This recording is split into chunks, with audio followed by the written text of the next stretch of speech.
jecha sadi je jaawar waa'ee namicha shayxaanaa kanarraa maal je gaafa inni dura bu'aa paartii OPDO ta'uu deemu waan inni je yaadadha qaallicha kana yoo aangoo fiddan yoo dura bu'aa paartii tanaa godhuu teessan OPDO illee ni baddi innillee ni bada biyyallee balleessee ifillee bada jecha sadeen kana jeesi gaafa namni gartee ijaa gurra dhabe addunyaan tun gartee hoggii ijoollee raffisu namni barnumaatu hoggii wal janaajanu hunda bar maarree abbichuu miitirkishoo abbichuu maqaasaatii wal janaajanu eegale bar amma diyaaspooraan kun sartifikeeta dhaabbatee baafachuu jira duraan lammaa fi abiyyitti ilmaan isaa fixeeti amma maqaa jijjiiru jira jawaareetti sigale so jaawar gaafa nuti isa dura dhaabbannu anna yeroo hunda jaawaris yaaduma isaa duraan dhaabbachuu ture gaafa sitti yaanne yaadaa miti dhuguma inni isa arkee jira namichi kuyyoo kana caalaa hidda gati hidhate gaafa gartee paartii keessaahuu inni galini arkee jira jechuudha tana kireedita jaawariif dhibbatti andurani maan reje andurani mitirkisho jeen injirtu tana kireedita jaawar Muhammadii kennamu qaba waa'ee namicha kana osoon inni bar dura bu'aa paartii dhugaan siima dhageeffadhu ha osoon inni dura bu'aa paartii OPDO tun ta'in OPDO irra ODP irra PP dhufne ber osoon OPDO'n dullattiin sun jirtuuti yoo qaallicha kana aangoo qabsiiftan yoo qaallicha kana aangoo fiddan ifiifillee ni baddan paartii teessanillee ni balleessa biyyallee ni balleessa boodarra ifiif badai akkasuma godhe sigale kireedita walii kennuun gaarii so hayyoonni waan nutti iyyan dhageeffachuu dhabuu miidhaan isiin fiddu waan kanarraa barannee jechuudha dawoorii nuti ni qabsooyna rakkoon hin jiru fuul duraafillee sigale ni qabsooyna rakkoon takka hin jiru taqabsoo Oromoo faarayaa miti garuu waan dabartirraa waa barachuun gaariidha jechuufin isni tuqee jechuudha gaafa san namichi kun dhufee qorannu malee hiinu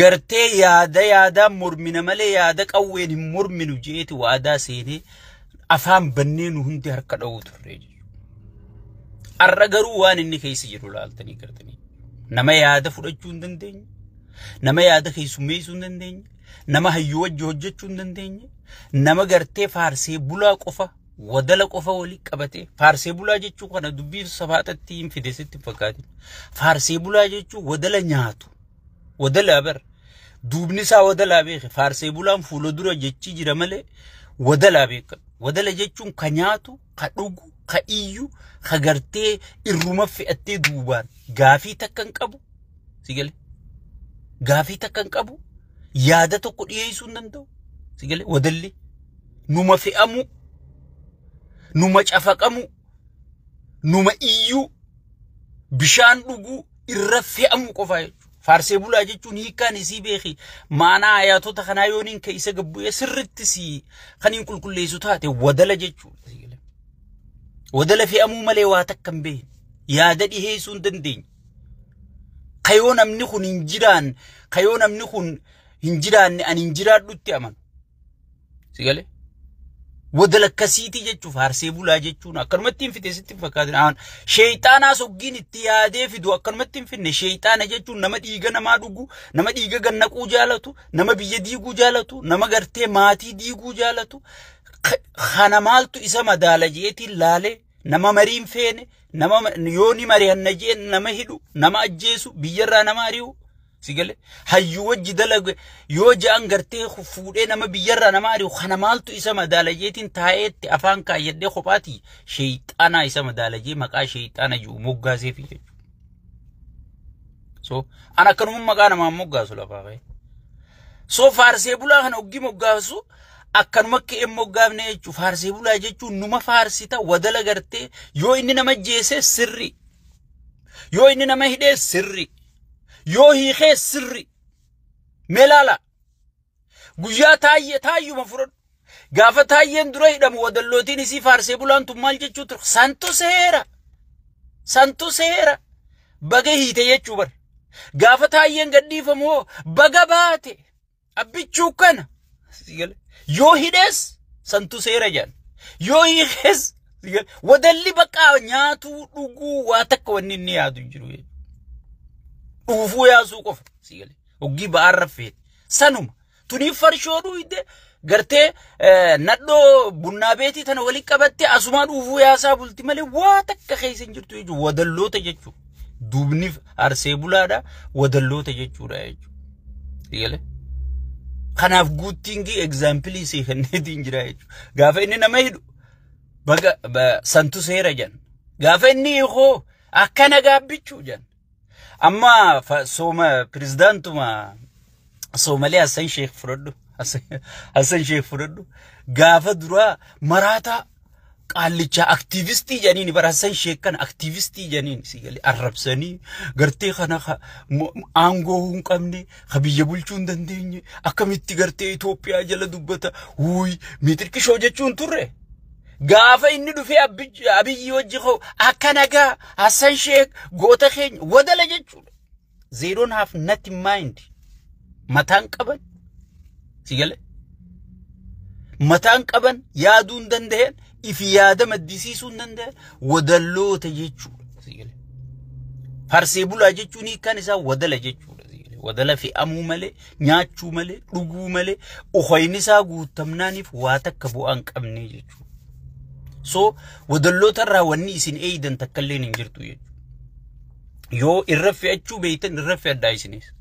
Caljaarra fe'addaa sigale wadala numa fe'atan malee wadala ragartee jireenya laayifii yaada wanni jaamu wanni barbaadan hin jirtu jechuudha. So namichi kun gaafa nuti warri yaada qabu isa jala yaanu sigale ni jijjiirama jechuu turre. Jijjiirama. Gaafiin Oromoo ni deebiti. Jenneeti gartee itti caccabne akka beera ulmaa nama keessaa baane mana teenye. Warrummaan irra isa gartee abbichuu jee harkatu mukanaatu manatti uleen nutumuu ture. Makiinaati yoo hunda ulaa dura caccabsu mana nyaataa keessa hundatti nyaata nu dhorkuu turanii jechuudha. Meedhaapha maal nu waliin jechuu turre gaafa mari'annu keessaan maal jechuu ture mootummaa heera qabduutu. Yoo mootummaan heeraan dhaabbatte gaafii sabaa deebifti filmaata kana gaafachi dabarre gaafii Oromoo takka lakkooyne deebifnaan hun jechuu ture jechuu sheeyxaanni kun afaan isaatiin sigale. Saniif akkasii jala dhumuu ture.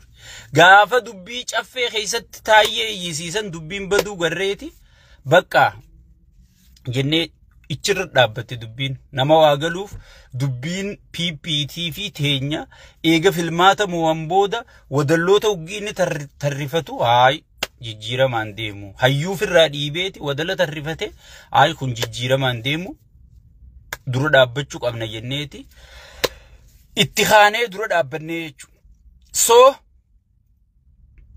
So share godhaa walii daddabarsa. So ummanni keenya kana gartee ciniinnatee dura dhaabbachuu qaba. Tanaasoo keessattiin itti dhufa. Amma ta'u obboleessa keenya Faisal Abdurrahman irratti hin deebi'e. Faarsee bulaa jee faarsee bulaa kan moggaase ana. Bakkaan an jirutti barbaada ana gaafadha. Faarsee bulaa ka isiniin jee ana ka gartee jecha addunyaarra hin jirre fidee isinin maxxanse. Akka isin gubattan, akka isin farshoon isin baddu. Akka shalleen gartee isin boraafattanii irra ciiftan hundi isin baddu godhe ana maqaa faarsee bulaa isin moggaase. Miskiina maal gootanii rakkiftan. Faarsee bulaa yoo je afaaniin je. Mirgan qabu namni mirga dubbachuun qabu. Tiraamp asii arrabsaan jirani. Dimokiraasiidhaan nuti addunyaarraa tokkoffaa jechaan jirtani. Jijjiiramni dhufee dirreen siyaasaa bal'atte. Namni jecha faarsee bulaa obsuu dadhabe. Namni jecha faarsee bulaati jecha fuudhee nama hidhu. Akkamiini warra kursii isinirraa fudhachuu deemu paartiilee mormitoota ta kursii nuu qoodaa jettu ta aangoo nuu qoodaa jettu akkamiini walii galuu teeysan yaa Oromooti yemee dammaqite kullee ta'a. dirreen siyaasaa bal'oodha. Dirreen siyaasaa bal'attee mootummaa gartee dimokiraasiiti, mootummaa mariitti amanu, mootummaa yaada qabu, mootummaa gartee namni tokkollee nu malee yaadan qabu, paartii mormituu nu malee yaadan qabdu jaami sheeyxaanni mataa zaanzanaa kun. Haya yoo yaada qabaatte namni gartee homii sodaatu yaada maal qaba? Mee akkamiini Jawaar Mohammad dhufeen wajji mari'achuu dide, Mararaa Guddinaa dhufeen wajji mari'achuu dideen akkamitti isinirraa baati mee naayim? Marroo Dirribaa dhufeen wajji mari'achuu dide, wobootu marii dide. Hay namni jecha kana bar woboon faana aangoo qooddanneeti biyya wajjin bulchine isiniin jechuu jirti. Bar kun namni faarsee buluma jee afaaniin muuziqaa jechuma 2-3 4 irra kan caalle sigale gitaara dha'ee faarsu sirbuu tureemi namni jecha kanaa obsuu dadhabe kursii namaa qooduu kamitti obsa sigale mee kursii namaa qoodu kursii addaan qooddachuu aangoo qooddachuu akkamitti obsa asirra dhaabbadhaati gartee waan qaallichi kun tahe waan sirni kun tahe madaaluun nama dhibduu jechuudha. Tatanaan faallaa immoo tatanaan faallaadha. Warra abbaa gadaa rashan warri nama jeese heeratti hin dhiyaatu. Warra abbaa gadaa rashan immoo goota jeeyna leenca jaaniiti fuudhanii aangoo guddina kennaniif. Warra nama ukkaamsu teelee mootummaan to'attuuni dawwalanii maallaqa hangana baankii kanatti baankii mootummaan to'attuun sigale baankii daldala Itoophiyaa tan mootummaan to'attuun tan mootummaan itti gaafatamummaa qabduun maallaqa miskiinarraa guuranii intalaati mana barnootatti ergatte ukkaamsanii nama magaalatti haajaa deemu takka haakima dhaquu deemu ukkaamsaniiti miliyoonaan gana yoo nuu kennitan malee gad hin dhiifnu. Haya miliyoonaan gana kunoo wali qabne harkanne isatti isinina baankii akkana akkaawuntii akkanarra nuu naqa.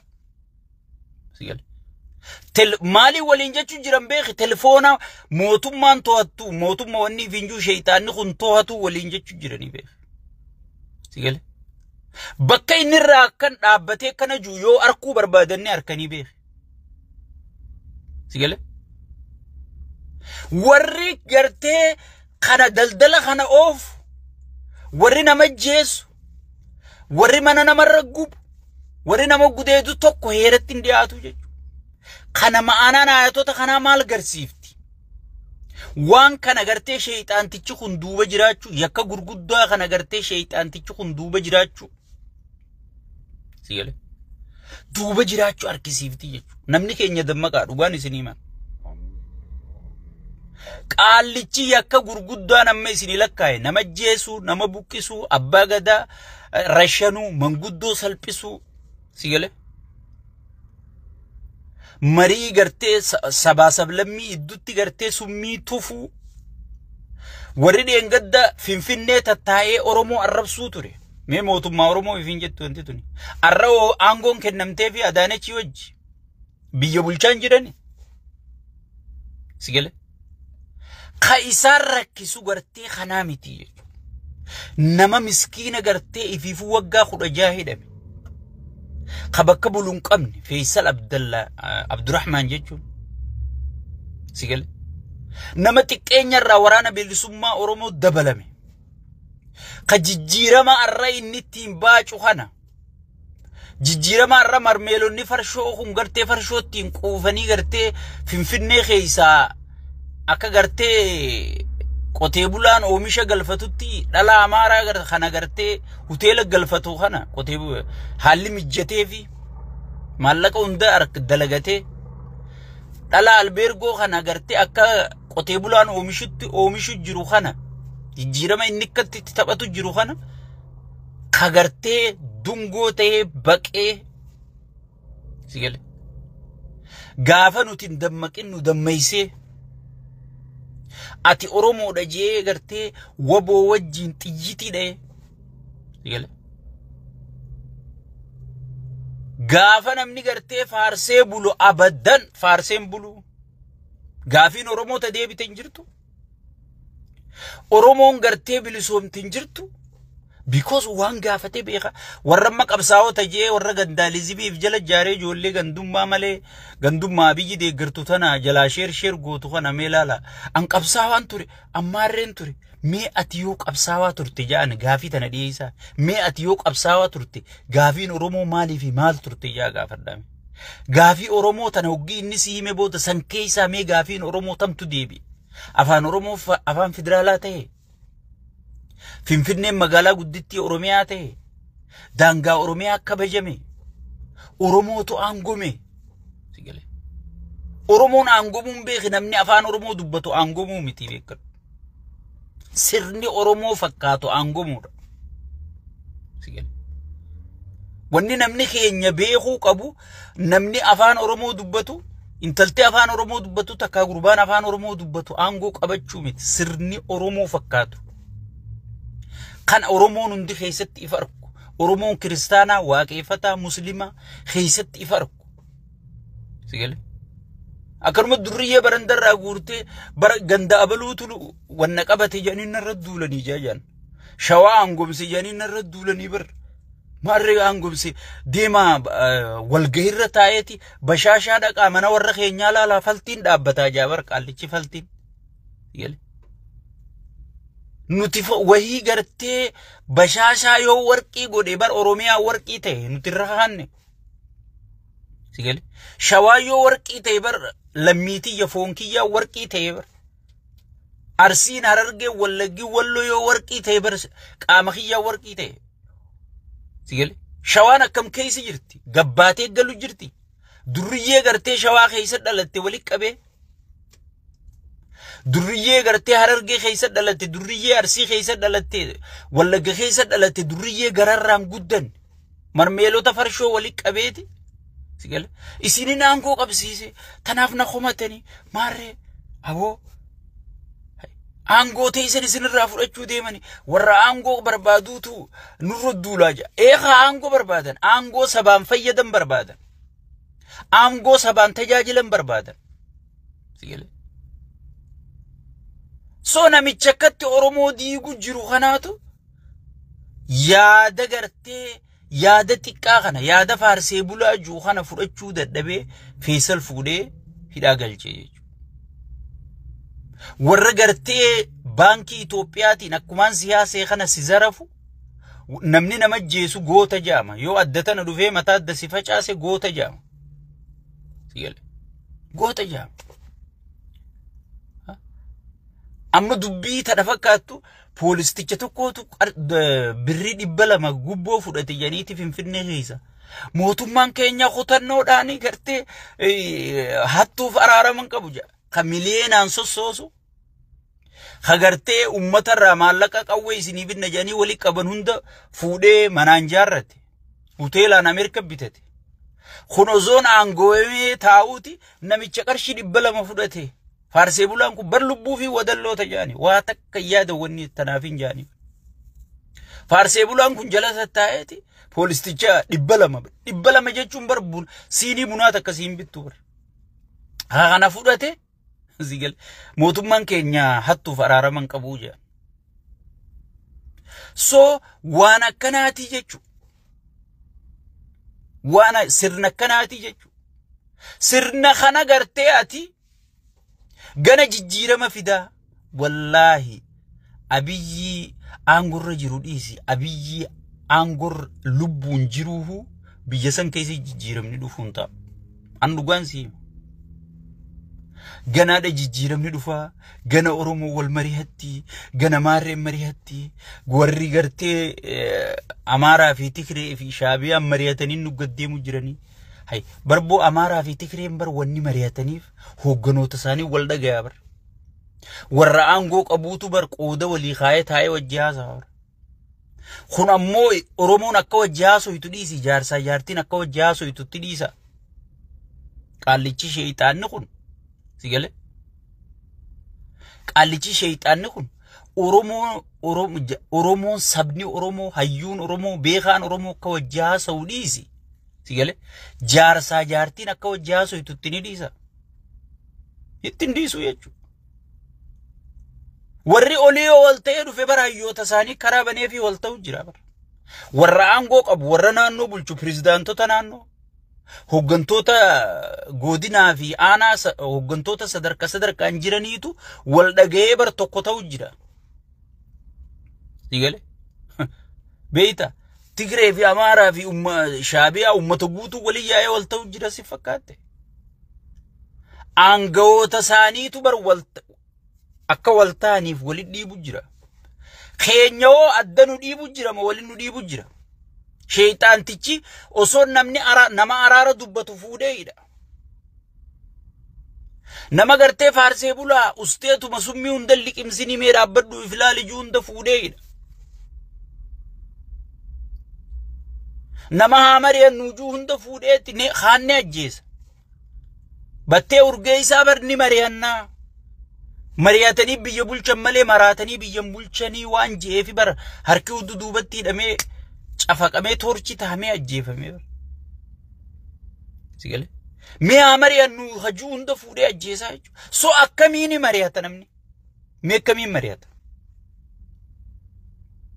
yoo warri aangoo qabu karaa siin banne yoo walgahii takka godhachuu hin dandeenye gale mee akkamiin marihatta hin jiru jechuudha sheeyxaanaa wajji marihatanii biyya jaaramte hin garre bultii jaaramtee hin garre saba jaarame hin garre kun namichi sheeyxaanaa jechuudha sigale saniifuu nama jecha gartee kana obsuu dadhabeetu waan biroo obsee aangoo faanuu qooda jettanii warri achi tetteessanii waa eeguu jirtan filmaata kana amma tokko fi durochiisuu deema filmaatuma kana akka dhaqetti haadhaqu akka warra viidiyoo tiyyatana keessaa muradhaa ol kaadha warra arra isa faarsu jiru kana filmaannummaan kun achi gahu akka inni godhuu taa'u filmaata kana booda ani beek waan kana sirrittiin keessa beeka paartii tiyyaa beeka waan inni itti laffee waan inni gatii itti kafale sigale warra arrachi tattaa'ee finfinnee keessaa bagbag juu kana caalaa anaa gatii itti kafale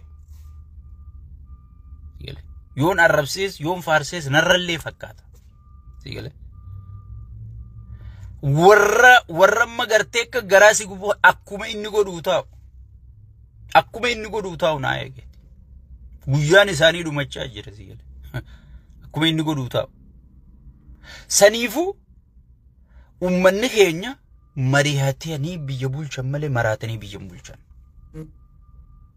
kun namichi nama waadaa guutuu miti qaroon keessaa deemaa jira namni sagalee sii ta'uu hundiif jibbaa jira ummanni keenya dammaqa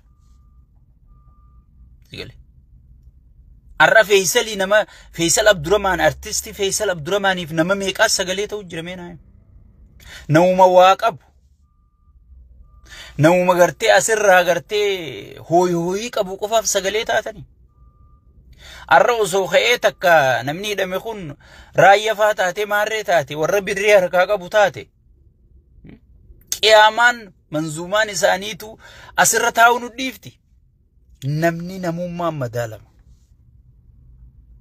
rabbi biratti namni imaana isaatiin madaalama khalillee isinii barreesseetiin jira oromoo biratti sabboonummaa isaatiin madaalama warra ati goota kiyya jettee raratteenii deemtu kana caalaa Feesal namni ga'u hin jiru Feesal Abdurrahman nama ama 16 osoon joollee waboo dabalamee lubbuu isaa kennee sigale lubbuu isaa kennee saba kanaa qabsaa'ee jijjiirama irra faarsee bulaa wadalli ittiin gartee qirima nyaatu kana khafide duggoo tahee baqee khafide hiree irra ilmaan faarsee bulaa qaban ilmaan isaan qabanii bar goojjoo ona keessa ala buladii bar ilmaan isaa mee namuma saba kanaaf fakkeessituu malee namuma saba kanaa ciniinnatee qabsaa'ee hamilkaa'ee tokko naafiti tokko hin jiru jechuudha sigale hin jiru jechuudha soo sabni keenya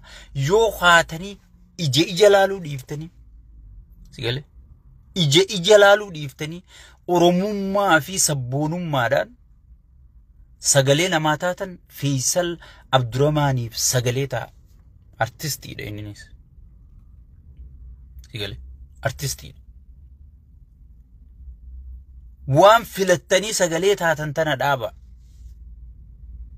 Sagalee taata sirri sagalee gartee Oromummaan ta'e. Oromoo biratti kan ati madaalamtuun sabboonummaa qabduuni jenne. Rabbi biratti kan ati madaalamtuun sodaa Rabbii imaana ati qabduuni jenne xumuramte tun. Eega sabboonummaa ta'e.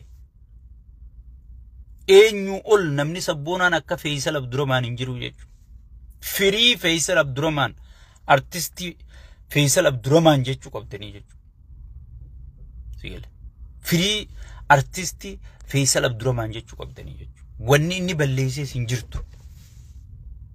Namni inni arrabsees hin jirtu. Namni inni arrabsees hin jiru. Saniifuu ummanni keenya guutuun ol kaatanii nama kana cinaa dhaabbachuu qabdanii jechuudha. Itti aansuudhaan gaafii doktoroota. Gaafii doktoroota. Arra gartee wanni gartee maqaa fiituu katabuun beeyne doktoroota amata 20 carraaqe.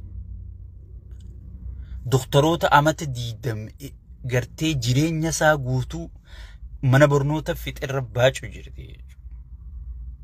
Kun saban ilaallata, Oromoon ilaallata, hin ilaallatu jechuudha. Doktara Oromootu arrabsamu jira. Ka Amaaraa arrabsamu jira. Ka sabaa sablammii arrabsamu jira. Doktara guutuu biyyattiitu arrabsamu jira jechuudha. Garuu ajandaa gakkennan dafnee duraa dhooyne jechuudha. Isaan maalii wali buusuu ka'an doktoroonni gaafii qaban doktoroota Amaaraati. Nuti maaliin itti gadduufe? Sigale biyya san keessatti doktoroonni sheeyxaanni nuu gaafii qabaa. Sheeyxaanni nuu gaafii qabaan itti gaddufne jechuudha. So doktoroota keessan cinaa dhaabbadhaa yoo ijoolleen teessan ijoollee fayyaa qabdu. Ijoollee sammuun nagee qabdu. Horattanii barsiifattanii biyya teessan jijjiirrachuu barbaadan. Doktoroota keessanii wajjin barsiisota keessanii wajjin dhaabbachuun dirqama jechuudha. Sigale. Nama nyaateetu nama jiraateetu si baraara lubbuu. Sigale. Doktoroonnis never give up. Wanni kun hundi duraanuu ka dhuftu. Amma dalagarraa isin ayina jedhaniiti isin sodaachisaa jiran hayyamarraa guurraa jedhaniiti guuradhaa jedhan hayyama yoo isaan sammuu teessaniin barattanii harkattanii milaayisan. Sigale. Chaayinarraa doktara galchi mitirkishorraa doktara galchi jechaa jiran. Wallaaltota nama birriidhaan doktara Itoophiyaatii kafaluu dadhabee Chaayinarraa doolaaraan kafalee galcha. Ameerikarraa doolaaraan kafalee galcha. Kuubarraa gartee biyya Afrikarraa doolaaraan kafalee galcha. Sigale. So kun gartee ummata biyyaa sanirratti gartee du'a murteessuudha. Kaadiree fi faarsee bulaa fi sheeyxaanonni duraanuu dhaabbata doktara kanatti hin amanan. Dhaabbata fayyaa biyyattii kanatti hin amanan. Maaliif akka gartee isaan meeshaalee ittiin nama laalan? Akka gartee isaan gartee damee fayyaa jabduu hin taane meeshaalee biyya alaatti galchan use and throw tan faranjiin asitti fayyadamte tana garbija keessaa guuranii gartee dallaalaan bitanii waan galchaniif kanaan hin laalamnu jedhanii fi yoo qufaan isaan qabe Dubaay takka Ameerikaa sigale takka Ingiliz takka Jarman dhaqanii jechuudha. Ifiifuu ittiin amannee jechuudha. Sigale. Dhaabbata ifiifuu ittiin amaniniif akkamitti deebii deebisan. Rakkoochi keessa jirtu beekan. Sigale. Rakkoochi keessa jirtu. Cinqichi keessa jirtu.